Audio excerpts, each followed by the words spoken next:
Hello everyone, I'm going to take you through how I made smoothie bowl and yummy chocolate ice cream. They are very easy to make. The main ingredient for both the recipes is banana. These cute little bananas are homegrown. They are organic, that's why they look like this. Cut the bananas for the ice cream, put it in a box and freeze them. The duration for freezing depends upon the quantity of bananas and the temperature of your freezer.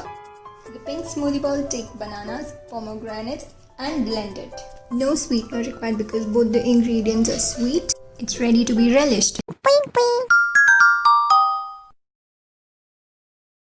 For the chocolate ice cream, defreeze the bananas for 5 to 10 minutes. Melt sugar-free chocolates or baking chocolates using double boiler, or you may use your own homemade chocolate.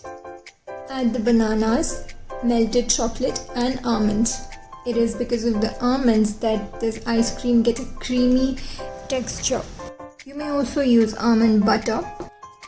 Have fun making these and decorating it the way you like with your favorite toppings.